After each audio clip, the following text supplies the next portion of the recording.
Imagine a time before the internet, a time when information was not just at the touch of your fingers, when Canada was not yet its own country and was merely a new kid on the block in terms of developing nations.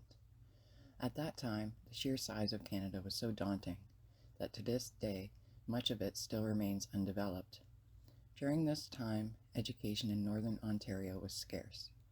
Unlike the towns and villages established in the more populous areas, solutions had to be uncovered to provide education to those in distant locations. Thus, the CNR School on Wheels was born.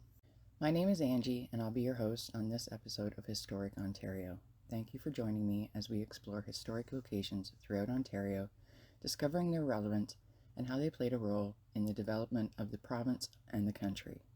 Before we get started, please click the like and subscribe button, and we'll begin. Built in 1914, the railcar, located at Sloman Park, Clinton, Ontario, is one of two cars which were used for the historic school on wheels.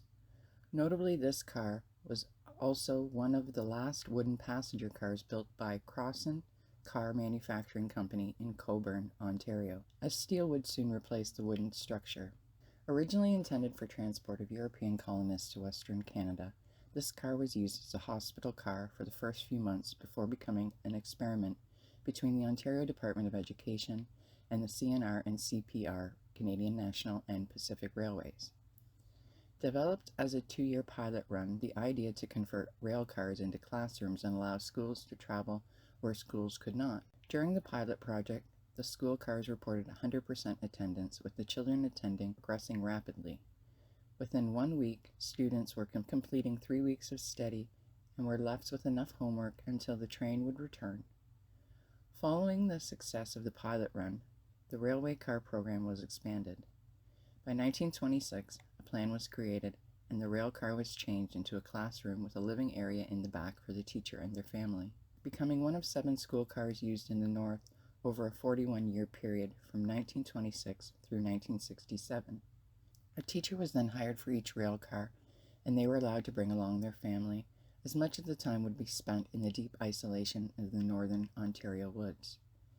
Fred Sloman, resident of Clinton, Ontario, was inspired to teach in the north after an encounter with a wounded northern Ontario soldier at a British hospital in World War I.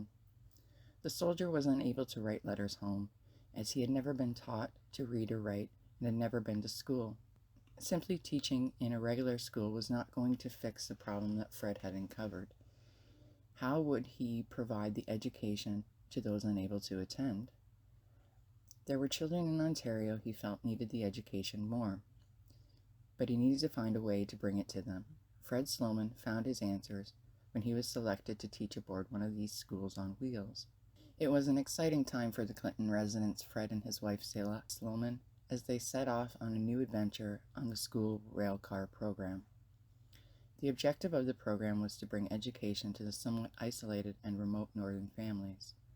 It was at the time the majority of children in northern Ontario received little to no formal education, perhaps some small teaching from their homes if their parents had been educated, but most of their education was simply focused on survival.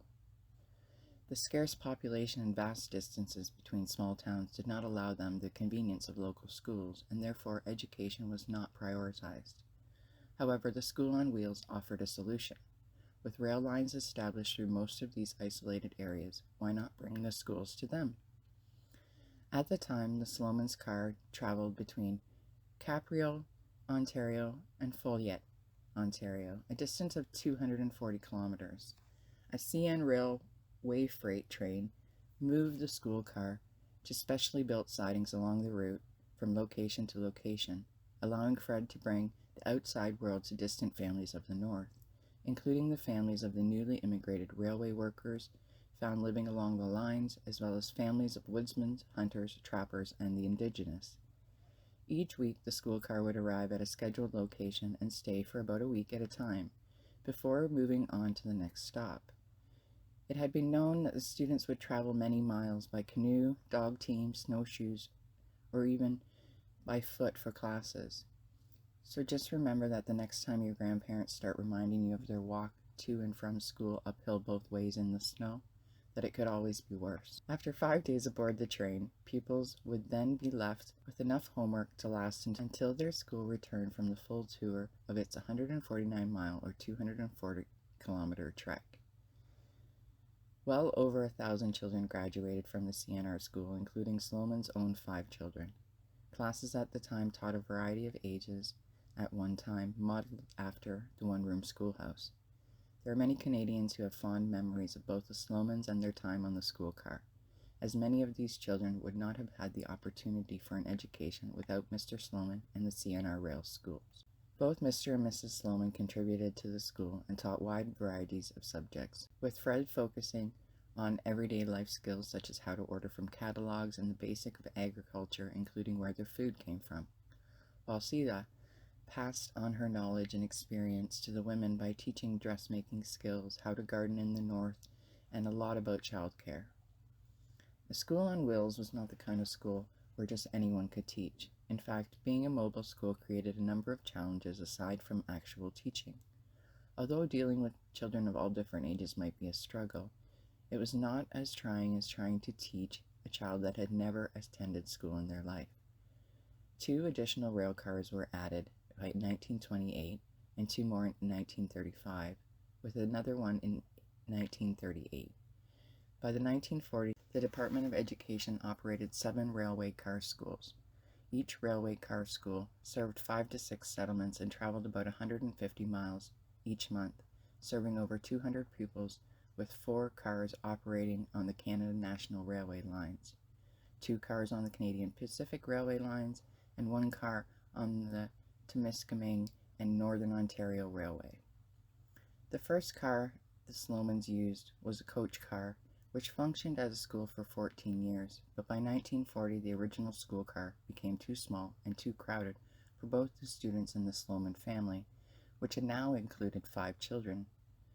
The car located in Clinton as a museum is actually the second of the school cars used by the Slomans, put into service and numbered CNR School on Wheels number 15089. It served until 1964 as the School on Wheels. In 1965, after 39 years, the Slomans retired to live in Clinton. Mr. Sloman had one of the longest tenures as a teacher on these rolling schools, riding the rails and teaching his mobile classroom, while, in the same car, he and his wife raised and taught their own 5 children. 2 years later, in 1967, the school car was retired from the school rail program. As progress was made, changes to the railway led to less and less workers, and permanent schools were constructed. As a result of this, school car student population decreased and eventually the program was cancelled. However, the program was a success and served its purpose of bringing education to the remote locations of the North. Fred passed away in 1973 at the age of 78, only enjoying 2 years of retirement after suffering a stroke which forced him to spend the remaining time of his life in the hospital. However, his immeasurable passion for teaching and his dedication that no child be left behind would earn him the recognition of the Heroes of Canadian Railway Hall of Fame in 2003. After the cancellation of the program, the railcar seemed to vanish. It wasn't until 1982 that the school car, damaged by fire and vandalism, was located by William Stevenson, a longtime friend of the Slomans, who immediately recognized the car number on a list of railcars for sale at the National Railway lot in Toronto. When Celia and her daughter Margaret received word that they had found the train, they didn't hesitate to go and see it with their own eyes. Upon returning to Clinton, they put in a request that the car be bought by the town of Clinton, where Margaret continues to live to this day, and their request was approved. The rail car required some repairs before it could be physically moved from Toronto. Eventually, the rail car found its way and arrived in Clinton that fall to its new home in the Sloman Memorial Park, where it is restored to its original state through the efforts of dedicated volunteers. Finally, stationary and able to rest its wheels after so many years of navigating the tracks of the North, the school was designated a museum. Sila Sloman has since passed away, but prior to this was named a member of the Order of Canada in 1984. The Slomans, Fred and Celia, were remarkable people that dedicated their lives to the betterment and education of the children and adults throughout the remote areas of Ontario, and continues to educate children and adults to this day. The CNR Rail School on Wheels is part of the Northern Ontario Unique Railcar School System history, which spanned from 1926 to 1967. The museum is located at 76 Victoria Terrace, Clinton, Ontario, in Sloman Memorial Park. It is a provincial treasure of historic, educational, and railway significance. The first curator of the museum was Sloman's daughter Margaret, who still lives in Clinton, just up the street from Sloman Memorial Park, where their once family home now sits on a piece of specially constructed railway track. If you can, please get out and see this piece of history. I do suggest you check online before visiting, as it is seasonal and has been closed recently due to COVID. Although you may not be able to enter, you can still visit the school car and peek through the windows. It's amazing to think that Fred and Celia not only ran a school program in such a relatively small space, but also lived and raised a large family, keeping in mind the majority of the year they were essentially nomads in the remote northern Ontario wilderness, far from civilization. This concludes this episode of Historic Ontario, CNR School on Wheels. I hope you've enjoyed this walk down memory lane, and I invite you to subscribe to see where we end up next. Once again, thanks for spending this time with me. I look forward to our next visit, and in the meantime, have a great day.